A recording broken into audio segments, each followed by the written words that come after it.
चुनावी दंगल कार्यक्रम के स्पॉन्सर हैं होटल ईवा गैलेक्सी, जहां पर ठहरने और खाने की उत्तम व्यवस्था है। पता है वीरेंद्र कॉलोनी चौराहा, नौगांव, जिला छतरपुर, मध्य प्रदेश। मोबाइल नंबर है 9981399950। इस खबर के प्रायोजक हैं sunrise group of education, Pipri road, Naugaon, जिला छतरपुर, मध्य प्रदेश, जहां पर संचालित कोर्स हैं BEd, MCom, BCom, BA, BSc. वहीं कंप्यूटर कोर्सेज में बीसीए, पीजीडीसीए, डीसीए संचालित हैं। तो कहीं भी एडमिशन लेने से पहले एक बार sunrise group of education Nowgong जरूर विजिट करें। इस खबर के सह प्रायोजक हैं Shanti college of pharmacy Nowgong, जहां कोर्स संचालित हैं बी फार्मेसी, डी फार्मेसी, साथ ही 16 प्रैक्टिकल लैब के साथ साथ कंप्यूटर लैब की सुविधा।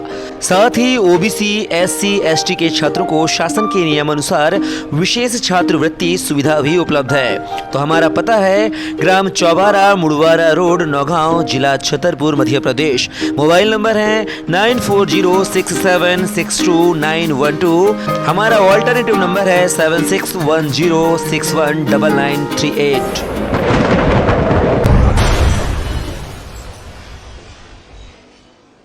नमस्कार, होटल ईवा गैलेक्सी प्रेजेंट चुनावी दंगल में आप सभी का स्वागत है। मैं हूं कपिल मिश्रा और नगरीय निकाय चुनाव का बिगुल बज चुका है, लिहाजा प्रत्याशियों ने भी अपना जो दमखम है वह वार्डों में आजमाना शुरू कर दिया है और वोटों की खातिर दिन रात एक कर जनता को लुभाने में लगे हुए हैं। लेकिन देखना होगा कि जनता किसको करेगी वोट और किसको देगी हार का सामना। इसी मुद्दे को लेकर आज हम चर्चा करने जा रहे हैं हमारे चुनावी दंगल कार्यक्रम में। वार्ड क्रमांक 12 का रण तैयार है यहाँ पर, और वार्ड क्रमांक 12 के जो प्रत्याशी हैं उन प्रत्याशियों को हमने यहाँ पर आमंत्रित किया था, लेकिन निर्दलीय प्रत्याशी रमेश सोनी कक्का को फोन लगाने के बाद भी वह इस डिबेट में शामिल नहीं हो सके। कारण क्या था हमें नहीं पता, खैर वो जाने। लेकिन 4 प्रत्याशी जो हमारे बीच मौजूद हैं उनका मैं आपको परिचय करवा दूं। सबसे पहले मेरे बगल में दिनेश सेन जी मौजूद हैं, जो कि निर्दलीय प्रत्याशी के तौर पर चुनाव मैदान में हैं, जिनका चुनाव चिन्ह गाजर है। उसके बगल में हमारे रियाज कुरैशी जी मौजूद हैं, जिनका चुनाव चिन्ह नाव है। उनके बगल में सोहन लाल रैकवार, जो कि कांग्रेस प्रत्याशी हैं, और सबसे अंतिम छोर पर हमारे बीजेपी के जो प्रत्याशी हैं श्रीमती अभिलाषा धीरेन्द्र शिवारी, पूर्व नगर पालिका अध्यक्ष, उनके प्रतिनिधि धीरेन्द्र शिवारी जी मौजूद हैं। सभी मेहमानों का बहुत बहुत स्वागत है हमारे चुनावी दंगल कार्यक्रम में। शुरुआत करेंगे दिनेश सैनी से। बीजेपी की विचारधारा मैच करती है, बीजेपी के कार्यक्रमों में बढ़ चढ़ के हिस्सा लेते हैं, बीजेपी का हिस्सा कहलाते हैं, फिर भी निर्दलीय चुनाव मैदान में ताल ठोकते हैं चुनाव आते ही। आखिर वजह क्या है? वजह ये कि भाजपा में कार्यकर्ताओं की पूछ नहीं है, चाटुकारिता प्रबल है। चाटुकारिता के कारण जो कर्मठ कार्यकर्ता हैं वो पीछे चले जाते हैं, चाटुकारिता वाले और धन विशेष वाले व्यक्ति आगे आ जाते हैं, प्रभुत्व वाले व्यक्ति आगे आ जाते हैं। मतलब कि जिसके पास धन है और जिसको चाटुकारिता अच्छे से आती है उसको बीजेपी टिकट देती है। दिनेश शिवारी जी, जो चाटुकार होते हैं, ये जो पैसे से धन बल से मजबूत होते हैं, उनको टिकट देती है बीजेपी। आपकी पत्नी प्रत्याशी हैं वार्ड क्रमांक 12 से, इनके कहे पे कितना सही और कितना गलत है? कपिल जी, आप ही समझते हैं जो नगर शिवहरी जगह 5 साल का कार्यकाल रहा भाजपा का, कि आप नगर में विकास कार्य नहीं हुए हैं। आप पत्रकार को देख सकते हैं, अपने विकास कार्य पर अपना टिकट मांगना क्या गलत है, पार्टी ने दिया है।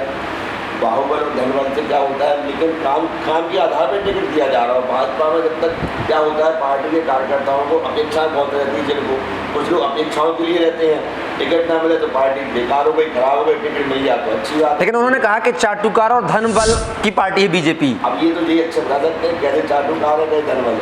महत्वाकांक्षी होते हैं इसलिए पार्टी से दलदल कर लेते हैं। महत्वाकांक्षी ज्यादा है। विगत 35 वर्षों से बूथ पे बैठना, 2 बार जेल यात्रा, 2 बार क्रिमिकल और समस्त प्रोग्रामों में शामिल होना, इसके बाद भी रिजल्ट आपके सामने है। नहीं, पिछली बार किस पार्टी से लड़े थे चुनाव? मैं जिलाध्यक्ष जो चुनाव प्रभारी थे नवाब के जयनारायण अग्रवाल जी, वो बता सकते हैं कि मैं चुनाव लड़ा था कि लड़वाया गया था पार्टी द्वारा मेरे को। आप इनसे संपर्क करिए, तत्कालीन मंडल अध्यक्ष बता सकते हैं कि दिनेश से लड़े थे कि लड़वाया था भाजपा ने। चुनाव प्रभारी जयनारायण अग्रवाल बता सकते हैं कि दिनेश सेन की विगत लेकिन दिनेश सेन जी आपके कहे अनुसार आपको चुनाव लड़वाया गया था, आप ये कह रहे हैं ना, तो क्या दिनेश सेन जी को कोई बोलेगा कुआं में कूद जाएगी तो कूद जाएंगे क्या दिनेश सेन जी? पार्टी के निर्देश अनुसार चलता हूं मैं, पार्टी का एक कर्मठ सिपाही तू, फिर भी पार्टी आपका साथ नहीं देती है कर्मठ सिपाही होने के बावजूद? नहीं देती तो वो उसकी भूमिका है, वो नेगेटिव पॉजिटिव वो जाने। मेरे को क्या करना है, मैं अब मेरे बायोडाटा जो आपने बताया कि मैं लड़ा, आप जिला तत्कालीन चुनाव प्रभारी बता दें कि मैं लड़ा, तत्कालीन मंडल अध्यक्ष बता दें कि मैं लड़ा, मेरे को लड़वाया गया है। किस लिए लड़वाया गया, चलो वो बता दीजिए आप।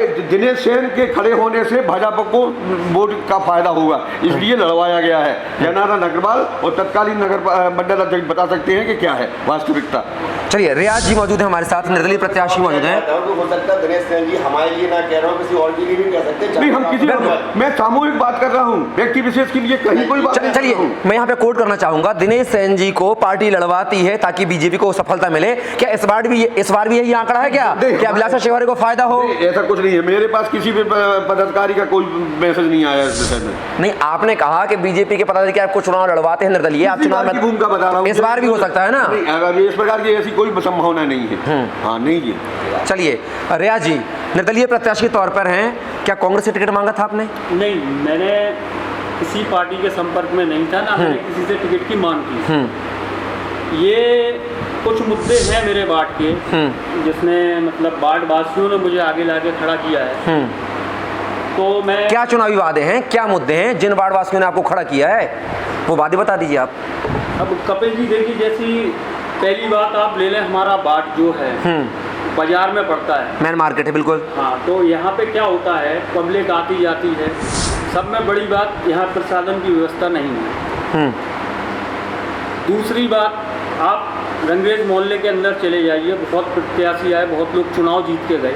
हमारा एक सुलभ शौचालय है काफ़ी साल से, ये नहीं कि अपन बोल दें कि ये अभिलाषा जी जब से हैं, जब उसके पहले से भी ना तो वहाँ पे कोई वजह साफ सफाई हुई आज तक, ना वहाँ पे ये अपन बोले कि उसको अपन रिकंस्ट्रक्शन करके अपन दोबारा उसको लाके पब्लिक के सामने खड़ा करें, तो वो भी मतलब वो सब कुछ नहीं हुआ वहाँ पे। सिर्फ पब्लिक आती है, प्रत्याशी आता है, वोट। कुल मिला के शौचालय की जो व्यवस्था है वो दुरुस्त नहीं है, इसलिए रियाज खान चुनाव मैदान में हैं। हमारे मोहल्ले का पूरा और विकास के मुद्दे नहीं है कुछ और? नहीं, विकास के मुद्दे हैं। अभी आप देखो, जब से हमारे यहाँ पे रोड बनी हुई है, आज तक नालियों की सफाई नहीं हुई है वहाँ। झाड़ू एक हफ्ते 10 दिन बाद लगती है। अगर रियाज खान को जनता चुने तो सफाई होगी, शौचालय बनेंगे, और क्या होगा? सबसे पहला काम हमारा होगा बाजार के अंदर 2 प्रसाधन बनाने। वही शौचालय के निर्माण करा जाएंगे आपके द्वारा।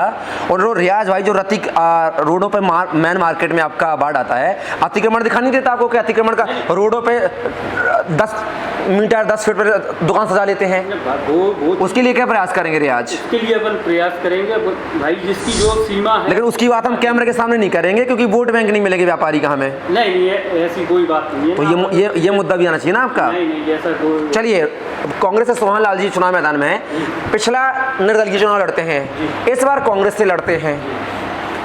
कांग्रेस के पार्टी सिंबल पाकर क्या सोहन लाल विजयी बन जाएंगे? क्या सिंबल मिल गया है तो? मेरी जनता का समर्थन मिल रहा है, बड़ा महाजन वोटर है और सबका समर्थन है, जन समर्थन है, इसलिए मैं चुनाव में उतरा हूँ। मैंने कांग्रेस पार्टी की सेवा की है और कांग्रेस ने मुझे अच्छा समझ के वरिष्ठ लोगों ने मुझे उतारा है। क्या चुनावी एजेंडे हैं जिन एजेंडे को लेकर आप चुनाव मैदान में हैं? जो रियाज भाई ने बताया, जो इनके यहाँ जो शौचालय है वो सबसे पहला मेरा मुद्दा है, क्योंकि वहाँ पार्क होना चाहिए या वहाँ स्कूल होना चाहिए। पार्क कहाँ बनवाएंगे? जगह कहीं पार्क मेन मार्केट में? वहाँ इनके यहाँ जो इनके श्याम सुंदर के बगल में कुलिया रही, वो काफ़ी दिन से पड़ा हुआ है और वहाँ सांप बिच्छू बरसात में पूरा नाला भर जाता है और वहाँ बच्चों का डर है सांप बिच्छू का, तो वहाँ पार्क या स्कूल होना चाहिए। ये मैंने विधायक से अपने कहा है और संजय भाई से कहा, दौलत तिवारी से कहा है कि इसको सबसे पहले हमारा यही काम होगा, ये हमने प्रस्ताव रखा अपनी पार्टी। मैंने शौचालय सोशल मीडिया पे देख लिया, शौचालय की समस्या, तो सभी प्रत्याशी शौचालय को मुद्दा बना रहे हैं। दिनेश तिवारी जी, नहीं, मैं एक बार नहीं, वहाँ पार्क या स्कूल होना चाहिए। मैं आपको एक बार और टोकना चाहूँगा कपिल जी। बात शौचालय की अपन करते हैं तो आप ये जैसे बोल रहे हैं, मैंने विधायक जी से बात की, मैंने आप उनका उनकी पार्टी का तो विधायक है ना। नहीं ठीक है, उनकी पार्टी का और विधायक जी ने आश्वासन नहीं दिया कि मैं अपने चुनाव के पहले, विधायक चुनाव के पहले मैं वहाँ पार्क या स्कूल, यानी 2023 के पहले वो तो उनका कमिटमेंट है। खैर आप अपनी बात रखिए। हाँ, ये अभी तक कहाँ थे? क्या ये चुनाव के ही टाइम पे इनको याद आई उस मोहल्ले की, उस गली की? ऐसा नहीं है। जब मैं वहाँ गया देखा ये कंडीशन, तब मैंने नहीं ये तो आप बात तो रखी, बोल रहे हैं कि आप कांग्रेस के मैंने रखा ये बात को। कांग्रेस का- और हाँ। इनके वार्डवासियों ने आप मुझसे कार्यकर्ता कहा, होने के इनके बाद- वार्डवासियों ने कहा वहाँ जाके, तो आपको यहाँ जाना मुझे- मतलब रियाज के कहे अनुसार सोहन लाल जी वार्ड में इसके पहले दिखे नहीं 5 साल, चुनाव आते ही टिकट लेकर वार्ड में सक्रिय हो गए। पूरी जगह रहा वो। आप ये खुद मुझे बोल रहे हैं, मालूम ये बाहर जवाब दे दीजिए आप। 5 साल तक नदारत रहे, टिकट लेके वार्ड में सक्रिय हो गए, शौचालय विकास कार्यों की बात करने लगे। जी ऐसा नहीं है। मैं मेरा कार्यकाल पहले देखी आज तक सब, मैं जब भी करता हूँ काम करता हूँ जनता की सेवा में हमेशा उपस्थित हर दफे रहता हूँ। पूरा वार्ड सोहन लाल रैकवार की ऐसी क्या उपलब्धियां रही हैं अभी तक पिछले 5 साल या 10 साल जिनके आधारों पे जनता वोट करे आपको? पिछले 5 वर्ष मैंने बहुत से कार्य करे हैं अपने रैकवार नहीं समाज के आपने लिए। बाढ़ में क्या किया? बाढ़ में बाढ़ में बताइए, बाढ़ में आपने बाढ़ में क्या किया? चलिए पहले पावर के हिसाब से उनके ले लेते हैं अपन। हाँ, आप मैंने उपलब्धियां बता दीजिए समाज अपनी। के लिए मुझे धर्मशाला मैंने बनवाई, मैंने अपने, और जो मंदिर का गेट है विधायक जी द्वारा मैंने अभी काम करा है, गेट का काम चल रहा है, पूरा नहीं हुआ तो क्या- तो भी कराएंगे हम पूरा। और ये शौचालय के मैंने अभी रखा है, विधायक जी बोले मेरे विधायक चुनाव के पहले आपका ये काम करा दो। धीरेन्द्र शेवारी जी, आपकी पत्नी नगर पालिका में बतौर अध्यक्ष रही हैं 5 साल, क्या विकास कार्य अधूरे रह गए? शौचालय 5 साल में एक शौचालय का निर्माण नहीं करा पाए आप। अब चलिए हम बात बताइए, मैं जवाब दे रहा हूं। चलिए पहले मैं आपसे सवाल ले लूँ, फिर जवाब मैं आपसे इनसे ले लूंगा। पहली बात आई है गेट की सोन भाई ने, तो वो गेट विधायक के द्वारा नहीं, नगर पालिका जब लोग मैं विधायक प्रतिनिधि से पैसा आया है उसका, उससे बना है ये। क्वेश्चन तो हो जाना दो। जवाब दे दीजिए। नगर पालिका परिषद के प्रोसीडिंग में जब लोग अध्यक्ष थे, उस प्रोसीडिंग में लिखा गया है कि गेट इसका बनाया जाए। जब भाजपा की सरकार अध्यक्ष थी, भाजपा की चेयरमैन अध्यक्ष समाज की मांग पर हमारा कार्यकाल समाप्त हुआ, उसके बाद को किसी ने ध्यान नहीं दिया। अभी भी हम लगे हुए हैं, हमने सांसद प्रतिनिधि हूँ, अभी मैंने प्रयास करके 12वीं गेट का भी टेंडर लग चुका है उसका, और इसके बाद काम स्टार्ट होगा चुनाव के बाद। अब आई शौचालय की बात, तो भाई लोगों शौचालय की जानकारी है, ने शौचालय बताया, निश्चित रूप से वहाँ झील था और वहाँ पर कंट्रोवर्सी थी। कुछ लोग चाह रहे थे शौचालय बनाया जाए, कुछ लोग अवैध कब्जा करना चाह रहे थे, कुछ लोग वहाँ पार्क का चाह रहे थे। अल्टीमेटली बात यहाँ पे आई थी, उसको एक पार्क बना दिया, शौचालय की आवश्यकता नहीं, क्योंकि अगल बगल के जो वार्ड वाले थे उसको बदबू आती थी, उसको डिसमेंटल किया गया था, तोड़ा भी गया था कुछ समय के। बरसात में बड़ी दिक्कत होती है, उसको पार्क परेशानी होती है। वहाँ के बाढ़वासी कह रहे हैं कि वहाँ पे कुछ होना। मैं आ रहा हूँ सोहन लाल जी, आपके पास भी आ रहा हूँ। जवाब आ रहा है। तो उस चक्कर में चूंकि जगह मोहल्ला के हमारे मुस्लिम भाइयों का शौचालय, इस विवाद के चक्कर में कुछ समय पेंडिंग पड़ा रहा, हमारा कार्यकाल समाप्त हो गया। अब रही शौचालय की बात, तो बजरिया जो वार्ड नंबर 12 से लगा हुआ जो मेन बजरिया, उसके ऊपर शौचालय बना हुआ था पुराना, जीव की अवस्था में था। जब हम लोग आए तो उसको हम लोग मेंटेनेंस करवाया, सीटें बदलवाई, पानी की टंकी रखवाई। अब 2.5 साल हो गए, उसकी स्थिति में हमें जानकारी नहीं है इस बारे में। आज की स्थिति में देखिए बदलाव, आज की स्थिति क्या स्थिति है वहाँ की। जब हमने कहा उसके बाद जब उनका कार्यकाल था तो उन्होंने उसको मरम्मत, उनका कहने मतलब ये कि इतनी गंदगी फैली है। अरे तो आज बरसात के टाइम सुनने तो में दो सांप, भैया। बिच्छू सारे आ जाते हैं वहाँ पे। बस जरा जरा से बच्चे खेलते हैं, उनको डर है, खतरा है। वो जवाब दे रहे हैं तो यहाँ अभी पहुँच गए। नहीं जवाब तो दो। दूसरी चीज हमारे तो मोहल्ले का मैं मौका दूंगा, मैं सभी को मौका दूंगा, एक साथ मत करिए। भाई का शौचालय नगर में पहली बार क्रय करवा के हर जगह रखवाए, लेकिन मेन मार्केट में चूंकि सभी की दुकानें प्रतिष्ठान है, वहाँ रखने का कोई स्थान नहीं है। अभी ये बता दें, मैं सांसद प्रतिनिधि हूँ, अभी ये बता दें वहाँ 5 शौचालय अभी रख जाएगा हमारी भाजपा सरकार रखवा। शौचालय की जरूरत ही नहीं है, आज घर घर बन गए हैं शौचालय, जरूरत नहीं है। पार्क की जरूरत है, पार्क नहीं, सोहन भाई आप कैसे बोल रहे थे जरूरत नहीं है? बाजार के अंदर हमें बाजार के अंदर बनाना चाहिए, लेकिन वहाँ नहीं, वहाँ पे बाजार के अंदर हमें या रोज स्कूल चलिए बच्चों के लिए। सोहन लाल जी आपसे आता हूँ। गेट का निर्माण आपने बता दिया, जनता के पक्ष में ले लिया है। सुनिए, हाँ, सांसद प्रतिनिधि ने कहा कि वो तो नगर पालिका, वो बोल रहे हैं विधायक निधि से हुआ है। अरे प्रोसीडिंग में लगा हुआ नगर पालिका की, ये अरे आप प्रोसीडिंग में देखो ना, इसमें देख लेना। आपके पास साक्ष्य के कहाँ से बना है वो? सोहन लाल जी साक्ष्य कुछ आपके पास? भाई प्रोसीडिंग में बताइए उसकी। नहीं नगर पालिका की व्यवस्था है तो हम नहीं उसमें देखो ना। चलिए दिनेश जी, आपने ना शौचालय की बात की है, ना आपने पार्क की बात की है, तो किन चुनावी मुद्दों को लेकर चुनाव मैदान में है फिर आप? मैं इस चुनाव के पिछली बार मेरी उपलब्धि ये रही कि विधायक जो वर्तमान नीरज दीक्षित जी हैं, उनकी निधि से गिरधालाल मंदिर के बगल में जो कुआ है 5 लाख रुपए की उन्होंने दी है सामुदायिक भवन के लिए। ये तो हो रही मेरी पिछली उपलब्धियाँ। दूसरी उपलब्धि ये है कि नगर में भविष्य के लिए दंत चिकित्सक, नेत्र चिकित्सक व हृदय चिकित्सक नगर सरकार के द्वारा अनुमोदित करके जिला सरकार उपरांत सरकार को भेजा जाएगा। इन 3 चिकित्सकों की अति आवश्यकता है नगर में, मैं उनके लिए प्रयास करूंगा। नगर में जो व्यवस्था है वो जो है जो माइनर है, मेजर व्यवस्था, स्वास्थ्य सुविधाओं का हाल। चलिए दिनेश जैन जी, हमारा जो नगर है यहाँ पे एक डिस्लरी फैक्ट्री बहुत मतलब अच्छा कार्य कर रही है, बोलेंगे अच्छा पैसा कमा रही है। उससे जो दुर्गंध निकलती है, उसका जो गंदा पानी वो सीलप नदी में फेंका जाता है, उसके बारे में कुछ बात करेंगे आप? नहीं करेंगे? समाज सेवी उस विषय में मेरा ये है सुझाव, जब नगरपाल कॉफ डिस्लरी नौगांव ने 1 लाख लीटर प्रति दिन के लिए आवेदन किया गया था, तब उन्होंने ये आश्वासन दिया था कि मैं स्वास्थ्य शिक्षा और पेयजल पर 7 करोड़ रुपए प्रति 5 साल में खर्च करूंगा, किंतु जनप्रतिनिधियों द्वारा उस प्रयास नहीं किया, इसलिए वहाँ से कुछ नहीं हो पा रहा है, जबकि उनका आश्वासन का लेटर मेरे पास है। जनप्रतिनिधि धीरेन्द्र तिवारी जी 5 साल अध्यक्ष बतौर अध्यक्ष कार्यकाल रहा है, आप पैसा मिलाए पैसा नहीं ला सकते हैं आप? दिनेश जी भाजपा के वरिष्ठ नेता रहे हैं, समाज सेवी रहे हैं, क्या इन्होंने किसी मुद्दे को पत्र के द्वारा किसी जनप्रतिनिधि को बताया? पहली बात, जैसे लेकिन क्यों नहीं बताया? जैसे हम लोग नहीं कर रहे तो आज आप पत्रकार आप बोल दे सकते थे कि हमारे जनप्रतिनिधि सुन रहे हैं, आज क्यों बात उठाई जा रही है? रही बात मेरी कॉफ डिस्लरी पे, इसके पहले सिर्फ 50,000 रुपये संपत्ति का लगता था साल का। जब हम अध्यक्ष बने तो हमने उसका दोबारा संपत्ति की जांच करवाई, उसके काफ़ी गोदाबाज भी हुआ, लेकिन आज 3-3.5 लाख रुपये जाएगा संपत्ति का उसका बन रहा है।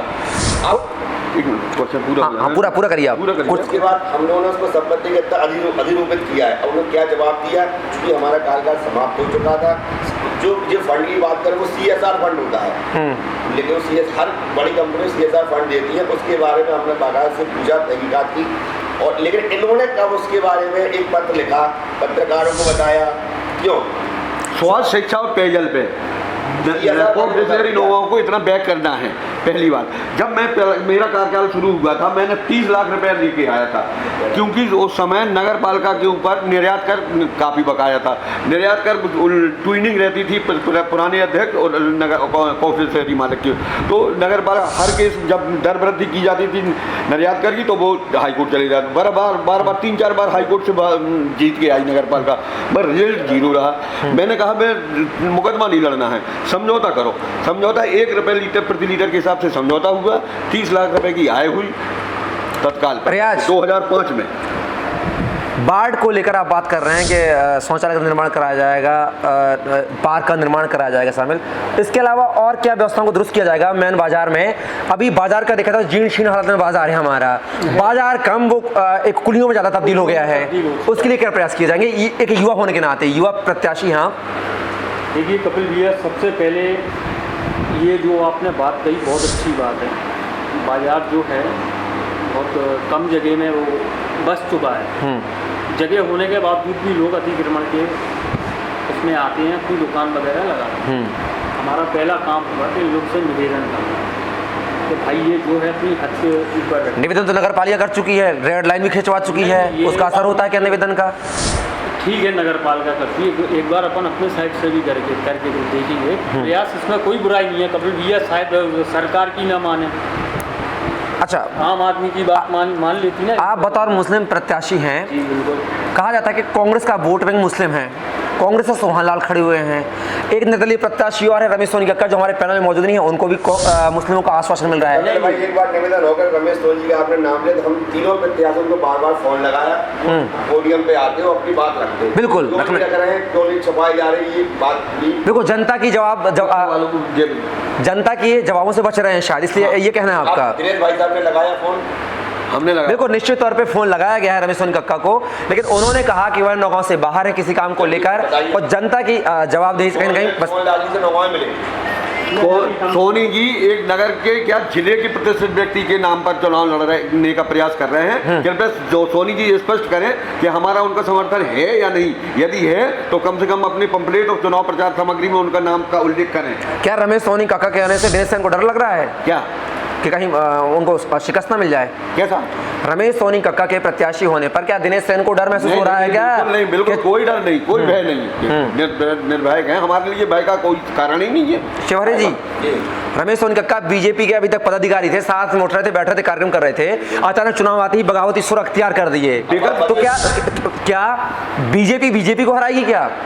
एक मिनट जवाब ले पहले। बीजेपी कैसे हराएगी? रमेश सोनी कक्का मात्र 1.5-2 वर्षों से ही पार्टी में आ सक्रिय हुए हैं। जब से 12 ओबीसी हुए, 67 साल उनकी उम्र हो चुकी है। अब चूंकि यहाँ है नहीं है, इसलिए उनके बारे में कहना उचित नहीं है। हमारे सम्माननीय हमारे चाचा जी हैं, और लेकिन अब चूंकि आपने क्वेश्चन लिया है, इसलिए हमें मजबूरी में उनसे क्षमा मांगते हुए मैं अपना जवाब देता हूँ। मात्र जब से 12 ओबीसी हुआ, जब से समाज सेवा हो रही, आज भी 67 वर्ष हो गया, जिसकी उम्र 67 वर्ष से 65 वर्ष समाज सेवा की कहाँ गई? मैं इस बात का समर्थन करता हूँ। मैं आप भी आऊंगा। समाज सेवा कहाँ गई? और अब दिनेश भाई साहब शायद बताएं, कोई परिवार में भी कुछ मतलब हमें जानकारी? मतलब आपका कहने का मतलब कि 60 साल की उम्र हो गई, कोई समाज सेवा का बैकग्राउंड नहीं रहा है और चुनाव के मैदान पे ताल ठोक के खड़े हो गए हैं, समाज सेवी बन गए हैं। मतलब तो ये सम्माननीय है, बुजुर्ग है, हम इनका कहीं वो नहीं कहे, लेकिन क्योंकि आप क्वेश्चन आए इसलिए हमें जवाब देना पड़ा मजबूरी में। बाकी जहाँ भी मिलते हैं सम्माननीय है हमारे। और आपने कभी उनको बिठाने का प्रयास किया है? आपकी पार्टी से बगावती सुर अख्तियार कर रहे हैं, कभी पहले पे चर्चा हुई? तो मेरा फर्ज था, एक बार मैंने उनसे बात करी, लेकिन वो उनको गुमराह किया जा रहा है दूसरों के हाथ में। वो बिल्कुल चुनाव उनके समाज के लोग हैं, उनके लोग उनको बता रहे हैं कि आप चुनाव में अभी नहीं है, लेकिन कुछ उनको लोग हैं जो वरिष्ठ लोगों के चाहते हैं कि अभिलाषा से वही अधीन से चुनाव जीत ना पाए, इसके लिए ऐसा प्रयास किया जा गया। इस सज्जन व्यक्ति को मोहरा बनाया जा रहा है कट्टा को। मैंने उनसे एक इंटरव्यू राउंड लिया था, उन्होंने कहा था कि मैं अपने एज के लास्ट पड़ाव पे हूँ, तो मैं चूंकि 3 साल से तैयारी कर रहा हूँ, ओबीसी वार्ड हुआ है। आप सब प्रत्याशी युवा थे, तो एक बार उनको मौका देना चाहिए, ऐसा उनको कहने का मतलब है। अब जब वो खुद कह रहे हैं कि अब 2 साल से प्रयास कर रहे हैं, 67 साल में आप लोगों को आशीर्वाद देने की उम्र है साहब। हम लोग काम करते, वो आशीर्वाद देते, मॉनिटरिंग करते, खुद चुनाव लड़ते, बच्चे हो गए हैं बड़े, तो उनको उनसे काम करवाते। 67 साल की उम्र में सेवा क्या कर, रात को पानी भरे कोई भरे, 67 साल की उम्र में बुजुर्ग हैं, उनको आशीर्वाद देने का समय है साहब हम लोग। दिनेश सेन जी, बुजुर्गों को आशीर्वाद दीजिए, तो आपके चुनाव मैदान में अभी तो बुजुर्ग हैं, आशीर्वाद दीजिए, बना रखिए। मैं अपने आप को बुजुर्ग नहीं मानता हूँ। ओल्ड इज गोल्ड, बिल्कुल। मैं अपने आप को बिल्कुल, आप फिटनेस देख सकते हैं हमारी, हम उम्र में हैं ज्यादा। शिवहरी जी ने कहा है कि बुजुर्ग से बैठे रहे, पानी की दिक्कत हुई, रात में कैसे जाएंगे बुजुर्ग लोग? कोई नेता की अंतिम आयु नहीं होती है कि इस उम्र के में आप रिटायरमेंट लेंगे। बढ़िया रहता है। रमेश सोनी काका की तो 67 साल बता दी। वो उनका विषय है। मेरा विषय ये है कि मैं रिटायरमेंट की कोई अवधि नहीं होती पॉलिटिक्स में। चाचा का बोलना है never give up.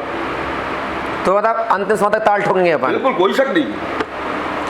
Ramesh Soni कक्का भी चुनाव मैदान में हैं, आप ही की उम्र के लगभग हैं, मतलब देखा जाए ज्यादा हैं, बड़े हैं। हाँ, बड़े हैं। तो कैसा इस बार की जनता युवा प्रत्याशी को छोड़कर सीनियर को चुनेगी क्या? जनता का विषय है, उसको क्या लाइक है, कौन है, कौन बुद्धिजीवी है, कौन बुद्धिहीन है, कौन क्वालिफाइड है, कौन नॉन क्वालिफाइड है, वो जनता का विषय है। जनता का विषय में अपन इंटरफियर नहीं कर सकती। हमने अपने विचार रखना है, जनता क्या निर्णय लेगी वो उसका विषय है। रियाज भाई, मैंने बार कहा कि मुस्लिम वोट संख्या आपकी वार्ड में ज़्यादा है, रंगरेज मोहल्ला पूरा आता है, मुस्लिम वोट को लुभाने के लिए क्या करेंगे? क्योंकि मुस्लिम वोट जो कांग्रेस का फिक्स होता है, और एक तीसरे प्रत्याशी भी हम सुन रहे हैं कि उनको भी समर्थन मिल रहा है, तो ऐसे 2 प्रत्याशी के बीच में कैसे रियाज भाई खींचेंगे वोट मुस्लिम्स के?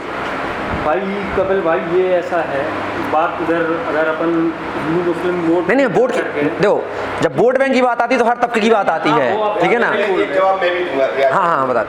रियाज भाई बोलने पर। हाँ रियाज भाई बोलिए। तो क्या है, मुझे वहाँ पे मुस्लिमों के साथ साथ दूसरे लोगों का भी समर्थन मिल रहा है। दूसरा बिल्कुल, जो जनप्रति सभी का होता है, बट मैं तो उस वोट बैंक, एक पर्टिकुलर जो अल्पसंख्यक वोट बैंक की बात कर रहा हूँ, उसको कैसे रिझाएंगे आप?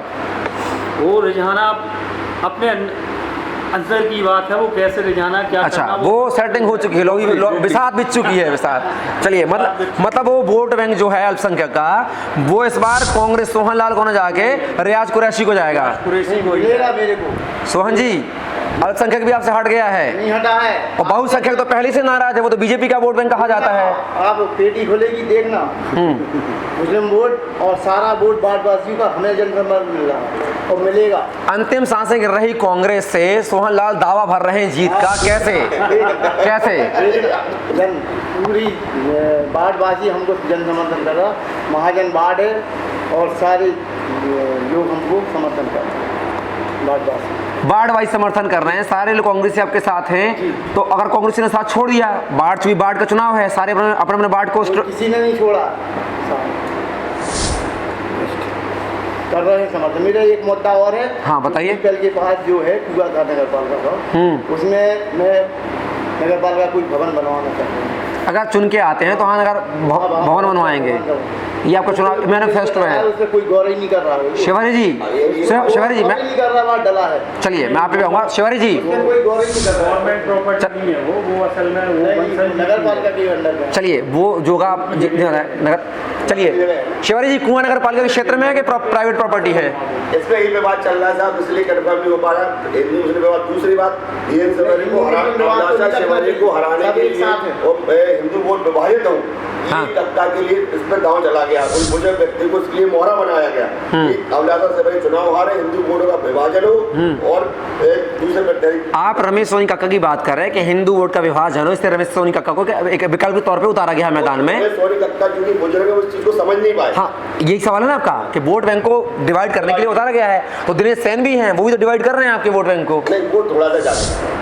अच्छा मतलब उससे उनसे फाइट है दिनेश फाइट शिवहरे नहीं जी? है, फाइट तो रियाज भाई सेकंड नंबर पे रियाज ही रहेंगे। मैं आज भी आपके सामने बता रहा हूँ कि सेकंड नंबर पे, फर्स्ट पे कोई भी रहे, लेकिन सेकंड पे रियाज ही रहेंगे।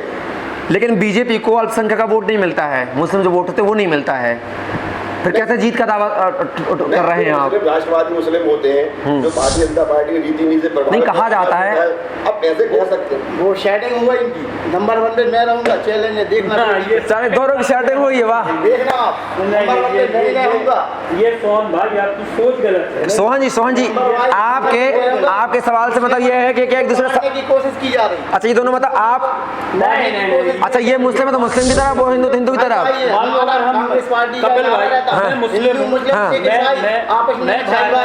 मैं असदुद्दीन ओवैसी की पार्टी से टिकट ला बिल्कुल AIMM से ले सकते थे आप टिकट। मुस्लिम होने के नाते अगर हाँ। मुझे बीजेपी नहीं देती या कांग्रेस में, मैंने किसी में प्रयास नहीं किया। नजरिए ये है सबका साथ सबका विकास। जनता ने बोला सबका साथ सबका विकास। जनता ने बोला बेटा आप आगे आओ। हमारे सर्कल वार्ड नंबर 16 आप देखना भाजपा हाँ। 30 नंबर पे जाएगी, मेरे वार्ड में 30 नंबर पे मैं आ रहा हूँ दिनेश शिवहरे जी। इस बार कांग्रेस ने कई प्रत्याशी मुस्लिम दिए हैं, ताहिर खान हैं, रियाज कुरैशी हैं और भी बहुत प्रत्याशी हैं। बीजेपी में क्या मुस्लिम कैंडिडेट नहीं मिला प्रत्याशी के तौर पे? एक को छोड़कर तरन्नुम बानो शायद जो भी। हाँ हिंदू मुस्लिम देख के काम नहीं करती है, जो जीतने लायक प्रत्याशी होता है, जिसने क्षेत्र में काम किया हो उसको वोट देती है। वार्ड नंबर 16 से तरन्नुम बानो चुनाव लड़ रही है, अली भुट्टो की हमारी भाजपा कार्यकर्ता की बहन। फिर भी मुस्लिम भाजपा से दूरियां क्यों बनाते हैं? ये तो मुस्लिम समाज को सोचना पड़ेगा साहब कि जो राष्ट्रवादी विचारधारा उसके साथ चले, ज्यादा अच्छे से रहेंगे। आपकी सुख सुविधाओं का ध्यान रखा जाता है। आवास योजना रही तो क्या मुस्लिमों को नहीं मिला? खाद्यान्न पर्ची मुस्लिमों को नहीं मिला? खम्भे लगवाएगा तो मुस्लिमों को फायदा नहीं मिला? लगा आदमी कहीं वोल्टेज नहीं चल रहा, तो आप बुलडोजर चलवाते हैं? ये गलत बात है। अगर कोई एक मिनट जवाब ले रहे हैं। बुलडोजर चलाते अपराधी हो गए तो निश्चित रूप से बुलडोजर चलेगा। हम लोग तुष्टिकरण की नीति नहीं करते, तो वोटों की राजनीति नहीं करते। नौगांव में भी कुछ अगर ऐसा होता तो भी बुलडोजर चलवाएंगे आप? गलत होगा, अगर हमारे गलत हुआ किसी के साथ भी, भाइयों के साथ, तो निश्चित रूप से बुलडोजर क्यों नहीं चलेगा? मतलब चुनाव में खड़े और जनता को डरा भी रहेंगे, अगर आप अधिक हुए तो बुलडोजर चला देंगे? ये काम ही वही है। नहीं अपराधियों पे चलता है, किसी धर्म विशेष के नहीं या जाति विशेष पे नहीं। जो अपराध करेंगे, अपराधियों का भय का कारण क्या यूपी का ग्राफ माफियाओं का ग्राफ कितना गिर चुका है, ग्राम रेट कितना अपराधियों से हिंदू सोहन लाल जी, अपराधियों पे अगर बुलडोजर चला जा रहा है, घर को बजाय उनको भय बनाया जा रहा है, तो आप इसमें समर्थन कर रहे हैं, अपराधियों को बढ़ावा दे रहे हैं आप? नहीं, अपराधियों को बिल्कुल बढ़ावा नहीं दिया जाएगा। तो आप लोग कैसे बिठाएंगे? जैसे वो बिठाने के लिए मान लो बुलडोजर चला, एक मिनट में आ रहा हूँ, भाजपा के खिलाफ बोलेगा तो उसके ऊपर नहीं आपको भाजपा के खिलाफ कोई नहीं बोलेगा। अगर अपराधियों पे काम ही कदम है ना, अगर अपराधियों पर अपराधी को चलाए हम समर्थन करते हैं। उसे चलते ना, बताओ ना किस पे। तो अभी तो अपराधियों में चले हैं सोहन जी, जिसने आपराधिक प्रवृत्तियां की चले, चाहे वो किसी धर्म विशेष का हो। कोई भी हो। धीरेन्द्र सिंह जी, कहा जाता है कि धीरेन्द्र सिंह के अंदर एक एटीट्यूड है, एक अकड़ है, लोगों से मतलब राम राम नहीं होती, सम्मान नहीं होता है। आखिर क्यों जनता नाराज है? ठीक है, जनता में क्या होता है, चुनाव जब आते हैं तो एक मुद्दा चाहिए पड़ता है। जनता का कोई व्यक्ति ये नहीं कह सकता कि धीरेन्द्र सिंह ने 35 रुपए की नगर पालिका मिली हो कि जनता का व्यक्ति कोई भ्रष्टाचार का आरोप नहीं लगता, कोई गुंडागिरी का आरोप नहीं लगता, कोई परिवारवाद का आरोप नहीं लगता कि हमारे उसमें अगर पहले किसी हमारे परिवार ने नगर पालिका चलाई हो, कोई काम नहीं करते, उसमें कोई परिवार के लोग शामिल नहीं रहते, जिनका धंधा है वो अलग चीजें करते हैं। अब कोई ना कोई रूमर तो चाहिए, आप राम राम नहीं करते। धीरेन्द्र सिंह वो व्यक्ति राजू 7 साल स्कूटी भी नौका में घूमता रहा। मैं होता तो कार पे, मेरे पिताजी के समय से कार है हमारे घर में, मैं चाहता हूँ कांच उतार के कांच से निकलता, बहुत सी नेता शहर के अंदर कांच उतरते नहीं निकलते, लेकिन धीरेन्द्र सिंह चारों प्रत्याशी खड़े हुए, तीनों बैठे हुए हैं। क्या मैंने कभी इनसे, हमारे सोहन लाल जी बैठे हैं, मैं तो ज्यादा संबंध रहा कि नहीं, अभी हंसी मजाक रहा, 5-6 साल बैठे हैं, कभी छोटा भाई जैसा कहा कि नहीं, दिनेश भाई बड़े भाई जैसा सम्मान किया कि नहीं, हमें सब पूछिए। लेकिन क्या है, कोई ना कोई मुद्दा चाहिए ही, अब यही मुद्दा बन जाएगा, राम राम नहीं करते साहब। अब भाई जैसे कोई देगा तो राम राम करते, राम राम हम सब संसार का अच्छा बना सकते हैं, लेकिन लकड़ी के लिए आदमी परिवार की लकड़ी लगाएगा। जो क्रियाक्रम होते हैं वो परिवार का लोग करेगा कि नहीं, हम उसकी व्यवस्था दे सकते हैं, पानी डेली प्रदान कर सकते हैं। हम ये थोड़ी करेंगे साहब कि आप हर अध्यक्ष का एक वो होता है, डिग्निटी होती है, चाय डेरी होती है, जो आप जाके भोपाल में जाके फंड लाए, हम सबसे ज्यादा फंड अपने कार्यकाल में लाए। आप पे आरोप लग रहे हैं कि बीजेपी का गढ़ है वार्ड क्रमांक 12, इसलिए आपने सेफ और सुरक्षित जोन चुना है। ओबीसी की अन्य सीटें भी थी जहां पे महिला सीट थी, आरक्षित थी, वहां छोड़ के या फिर इस वार्ड में क्यों भागे आप? आज जो भी जैसे वार्ड नंबर 13 में आपने एक क्वेश्चन भी पूछा, वार्ड नंबर 13 में शंकर साहब युवा कार्यकर्ता है, हमारा भाजपा का युवा मोर्चा का सक्रिय कार्यकर्ता रहा, उसके ऊपर क्या कुठाराघाट का टिकट काट के हमको टिकट करना चाहिए? हमको 13 नंबर सीट भी, रमेश सोनी कक्का पे कुठाराघाट चल सकता है, लेकिन शंकर साहू भी नहीं चल सकता कुठाराघाट। रमेश सोनी पार्टी के सर्वे में जीत नहीं रहे थे, रमेश सोनी सिर्फ सिलेक्टिव जगह सीमित होकर बाजार में थे।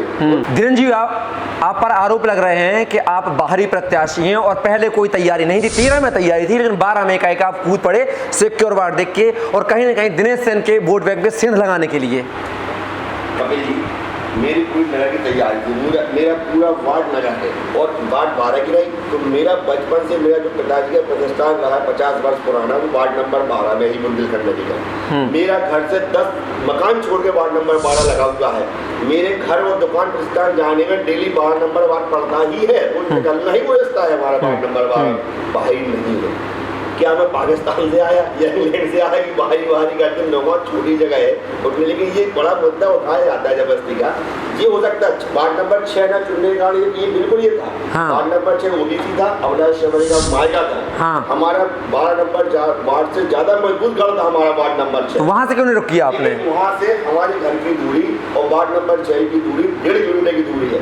वहाँ के बाद वहाँ से कोई समस्या होती तो उनको आने में थोड़ा समय लगता है, लेकिन वार्ड नंबर 12 चूंकि मेरा निकलना ही आप अध्यक्ष रहे हैं, आपके लिए तो 20 वार्ड बराबर है ना, अध्यक्ष कार्यकाल तो आपको नहीं लगा कि वो दूर वार्ड है? अध्यक्ष पार्षद और अध्यक्ष के चयन होगा तो अध्यक्ष तो नहीं लड़ेगा ना कि पूरे। चलिए दिनेश सेन जी, उनका गृह वार्ड है, 10 कदम की दूरी है, रोज निकलना होता है, क्यों ना वो चुनाव मैदान में लड़े उस वार्ड से? आपको दिक्कत क्या है? हमें कोई दिक्कत नहीं, वो तो जनता जनार्दन का विषय है, हमारा विषय नहीं, हमें कोई दिक्कत नहीं है। पार्टी जो डिसीजन ले रही वो काम कर रही है, वो अपनी जगह काम कर रहे हैं। हमें पार्टी के निर्देश पे वार्ड नंबर 12 दिया गया, हमें कोई हम हमारा आपकी उपलब्धियां कह रही हैं वार्ड नंबर 12 के लिए? 12 में बड़े मंदिर के सामने सीसी रोड बनाना, उसके नाली पर वो कवर ड्रेन लगाई गई, रंगरेज मोहल्ले के बगल में श्याम सुंदर चर्च के बगल में कवर ड्रेन लगाई गई, सौंदी वो किया गया, इसमें क्या कहते हैं पेड़ पौधे लगाए गए, संरक्षण सबसे ज्यादा हुआ, पेयजल की पूरे नगर को प्रतिदिन सौगात मिली है, ठीक है। डिवाइडर भी वार्ड नंबर 12 के सामने से निकला हुआ है, और वार्ड नंबर 12 में 2-3 जगह अपन ने 2 जगह भी याद नहीं आया, लेकिन उसमें वो लगाए गए क्या हैंडपंप। अब वार्ड नंबर 12 चूंकि विकसित वार्ड है, वार्ड नंबर 12 की एक मुख्य समस्या थी नाली की, मेन बाजार, उसका टेंडर 2 बार लगाया गया विगत वर्षों में, क्योंकि बहुत छोटी सब्जी थी, उसको हमें किसी घर से जगह ही नहीं मिली, वो टेंडरग्रस्त हुए। आज भी मैं मानता हूँ वार्ड नंबर नाली में 12 में जो बेमजा की नाली है, वो उसमें नाली बनाना बहुत आवश्यक है, लेकिन वहाँ लोग भी सहमति नहीं मान रहे कि सामान ले जाए। दिनेश जी कुछ बोलना चाहते हैं? मैं ये कहना चाहूँ शासन के नियम अनुसार समस्त, चाहे प्राइवेट भवन हो, चाहे सेमी गवर्नमेंट हो, चाहे गवर्नमेंट में, समस्त में भवनों में वाटर हार्वेस्टिंग सिस्टम होना चाहिए। नगर में केवल मात्र 2 बिल्डिंगों में, नगर भवन में ही वाटर हार्वेस्टिंग सिस्टम है, जबकि शासन के नियम अनुसार समस्त भवनों में भवन निर्माण स्वीकृति के पहले वाटर हार्वेस्टिंग का पैसा जमा करवाया जाता है और तब जब भवन निर्माण स्वीकृति तब दी जाती है। जब भवन निर्माण में वाटर हार्वेस्टिंग हो जाए तब उस डिपॉजिट को वापस किया जाता है। मगर नगर में एक भी बिल्डिंग में वाटर हार्वेस्टिंग तो क्या माना जाए नगर पालिका अध्यक्ष रहते हुए ये नाकामी है? स्वाभाविक का है। नहीं, क्यों ऐसा शासन के नियम अनुसार के विरुद्ध क्यों? आपने शासन के नियम अनुसार जो नगर पालिका के नियम होते हैं उनका पालन नहीं किया है। दिनेश सेन जी मकान में वाटर हार्वेस्टिंग सिस्टम लागू है, तो हमारा क्षेत्रफल उसमें नहीं आता है। 500 स्क्वायर फुट के ऊपर वालों में वाटर हार्वेस्टिंग सिस्टम अनिवार्य है। दिनेश सेन के वाले में दूसरा बात, हमारा 8x12 का मकान ही है केवल, वाटर हार्वेस्टिंग सिस्टम का औचित्य ही नहीं है। आपके और आपके भाई का दोनों सम्मिलित मकान है, कॉमन है, कॉमन मकान ही करीब एक वाटर हार्वेस्टिंग सिस्टम बन सकता था पहली बार। अब रही बात दूसरी, नगर पालिका ने रसीद काटी जाती है और जब निरीक्षण करने जाते उस समय वाटर सिस्टम कभी कभी होता है। अब ये काम अध्यक्ष का नहीं है, फिर भी हम इसमें मॉनिटरिंग रखते थे। क्या होता था, 1 आध साल वाटर सही चला, पैसे जमा करवाने में, फिर खराब हो गया, उसका सतत मॉनिटरिंग समाज के सहयोग के बिना संभव नहीं है। सफाई चीज है, हम रिक्शा चलवाया, हमने डेव रूट लेके, जब तक समाज उस पर नहीं। धीरेन जी, वार्ड नंबर 12 की बात ये कर रहे हैं। वार्ड नंबर 12 की जो नालियाँ हैं, चौक हैं, आज भी देखिए वार्ड नंबर 12 की 5 साल से नालियाँ नहीं साफ। 5 साल से चौक हैं, क्या करते रहे परिषद में आप अध्यक्ष जी? कभी नाली जहाँ भी जाते हैं तो बोले नालियाँ साफ होती है, देखिए भरी है नालियाँ सारी। 5 साल से, पिछले 5 साल कहाँ? पूरी भरी हुई है नाली। जगदललाल मंदिर के सामने वहाँ पे मिट्टी का ढेर विगत 1.5 साल से लगा है। मैंने कई बार आवेदन किया, सीएमओ ने अनुशंसा की कि भाई ये हटवा दिया जाए, आज दिनांक तक नहीं हटी। अभी 2 महीने पहले, अभी 2 साल से तो वो कार्यकाल में नहीं है, प्रशासक रहा है एसडीएम का। 2 साल 2.5 साल हो गए प्रशासक रहा और सोनबाई 5 साल का इतिहास बता दीजिए। अतिशयोक्ति हो जाएगी, 5 साल की नाली बंद हो जाए तो बहुत बड़ी बात होती है। होता क्या है कि अध्यक्ष नाली बनवाना अध्यक्ष का काम होता है। अगर वार्ड के लोग शिकायत करते तो नाली सफाई भी करवाई गई है, लेकिन वार्ड पार्षद के ऊपर भी डिपेंड करता है कि वो हमें अध्यक्ष लगवाएगा, व्यवस्था करवाएगा, लेकिन रोड लाइट खराब होना वो उसका काम रहता है पार्षद का। शिवराज जी, सूखे मंदिर पड़ाव पे हैं, अंत में एक सवाल का जवाब दीजिए आप मुझे। बीजेपी से अभिलाषा शिवराज प्रत्याशी हैं और बीजेपी से ही कहीं ना कहीं बागी होकर रमेश सोनकक्कड़ मैदान में है और हमारे दिनेश सेन जी भी मैदान में हैं, तो क्या बीजेपी के वोटर में सेंध लगाएंगे ये? नहीं, देखो रमेश सोनी जी का बीजेपी का अधिकार इसलिए नहीं बनता कि विगत 1.5 वर्षों से पार्टी में है। दिनेश सेन जी का निश्चित रूप से काफी पुराना अनुभव रहा है, भाजपा के भी समर्पित रहे हैं, इसमें कहीं कोई शक नहीं है। लेकिन पार्टी क्या होती है, क्राइटेरिया जीतने का कैसा क्या होना चाहिए, हमें उस वार्ड से इलेक्शन लड़ाने से किन वार्डों में फर्क पड़ सकता है, ये पार्टी सोच विचार करती है। कई भाजपा में संगठन में रूप में काम करते हैं, भाजपा में कई लोग रहते हैं, आपने संगठन में बड़े बड़े नाम देखे होंगे। चुनाव में लोग संगठन का काम देखते हैं, कभी कभी हो जाता है, निश्चित रूप से आशीर्वाद हमारे ऊपर है। लेकिन अगर आप वार्ड नंबर 12 से टिकट नहीं मांगते तो दिनेश सेन जी प्रबल दावेदार होते भाजपा के, आपने तो उनका टिकट काटा है ना? नहीं, दिनेश सेन जी का टिकट नहीं काटा है। दिनेश सेन जी जगह और भी नाम चल रहे थे, किसी का टिकट नाम काटने का होता ही नहीं, किसका नाम चल रहा है तो पार्टी डिसाइड करती है कि कैसे टिकट काटा, लेकिन उनका भी दावा बन जाता है, इसमें कहीं कोई सकता। सोहनलाल जी, जनता चुनती है, वैसे तो चेयरमैन के चेहरा कांग्रेस से कौन होगा जिसको लेकर आप चुनाव मैदान में हैं, कौन हो सकता है? 2 हैं। हाँ, पहला है संजय भाई, दूसरी है दौलत तिवारी। इनमें से और शीलू राजा का नाम ही नहीं है आपके चेहरों पे, चेयरमैन के चेहरों पे, वो भी तो चेयरमैन की तैयारी कर रहे हैं ना। आप उनको कांग्रेस का वरिष्ठ नेता ही नहीं मानते, आप कांग्रेस के नेता ही नहीं मानते उनको। शीलू राजा और दौलत तिवारी और संजय ओबीसी से अरविंद यादव भी चेहरा हो सकते हैं। अरविंद यादव से क्या बड़ा, जो पार्टी जिसको कहेगी वो आगे आएगा, उसको ये बोलो ना, ये कैसे हो सकता है? बिल्कुल, कांग्रेस में ज्यादा हम लोग का एनालिसिस है, 3 चेहरे सामान्य से हैं और एक ओबीसी से का सहमति नहीं बनती है, तो ओबीसी से अरविंद यादव भी हो सकते हैं चेयरमैन का चेहरा, लेकिन आपके 2 ही नेता हैं कांग्रेस में। नहीं, 3 है। चलिए रियाज भाई, हम निर्दलीय प्रत्याशी तौर पे हैं, जनता चुनती है तो किसका समर्थन करेंगे, क्योंकि चेयरमैन पार्षदों को चुनना है? बीजेपी का चुनेंगे, कांग्रेस निर्दलीय तो आएंगे नहीं शायद, लगता है जहाँ तक। नहीं, इस बार निर्दलीय ही आएंगे। तो निर्दलीय अपना एक अलग गठन बना के उनमें से चेयरमैन चुना जाएगा क्या? नहीं कपिल भाई, फिर ये है कि अपन देखेंगे उस टाइम पे। वो चेहरे तो सामने हैं आपके, देखिए बता रहे नहीं। बीजेपी के जो चेहरे हैं, बीजेपी से देखिए मैं बता दूंगा अध्यक्ष बनेगा जी, मेरा चैलेंज है। चलिए आप रियाज भाई, मैं अभी उस मुकाम पे मतलब पहुंचा नहीं हूँ। फिर भी वोट किसको करेंगे? चलो पार्टी बता दीजिए, बीजेपी को करेंगे, कांग्रेस को करेंगे, चेहरा जान लीजिए। देखो अभी ये अपन डिसाइड नहीं कर सकते, क्योंकि ये जो अपना 20 वार्डों का चुनाव है, बहुत से टिकट ऐसे कट चुके हैं। हाँ, और बहुत से ऐसे लोगों को, लेकिन शहर में चर्चा का विषय बना हुआ है कि निर्दलीय जो पार्षद इस बार चेयरमैन चुनेंगे तो 10 पेटी और एक कार की बाहर। नहीं, कार और पेटी, ये देखो कपिल, ये सब फालतू की बातें हैं। ये जिनको चाहिए नहीं, लोगों ने कहा निर्दलीय इसलिए इस बार आवेदन ज्यादा हुए हैं। नहीं, हमारे वार्ड की जनता आज से 4 साल पहले से हमको बोल रही थी बात, ये 10 लाख और कार, ये सब अभी सामने है। अरे ये तो सब ऐसे ही मतलब चुनाव रूमर है कुल मिला के, लेकिन अपने दिल में है अपन को किसको चुनना है। लेकिन ये पत्ते साफ नहीं करेंगे, बीजेपी को चुनेंगे, कांग्रेस को चुनेंगे। मैं नाम नहीं लूंगा, चलिए होगा इन्हीं दोनों में से ही। हाँ, दो में से तीसरा विकल्प ही नहीं हमारे पास है। चलिए दिनेश सिंह जी, जी बोलिए। निर्दलीय प्रत्याशी जनता चुनती है तो वोट कहाँ जाएगा? बीजेपी से दुख खाए हुए हैं, ढकेले खाए हुए हैं, मतलब पार्टी ने टिकट नहीं दिया है, तो क्या हम वोट करेंगे चेयरमैन को लेकर? 20% आत्मा भाजपा की साथी है, साथ ही मतलब वोट आपका बीजेपी में ही जाएगा अगर जनता चुनती है तो? कोई शक नहीं। कोई शक नहीं।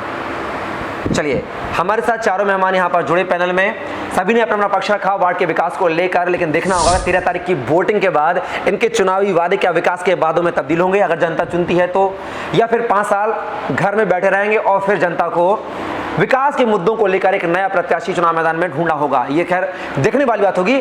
फिलहाल चारों प्रत्याशियों का बहुत बहुत शुक्रिया, आपने अपना कीमती समय दिया। अगले डिबेट में अगले वार्ड के प्रत्याशियों से फिर से रूबरू करवाएंगे, तब तक के लिए मुझे दीजिए इजाजत, नमस्कार।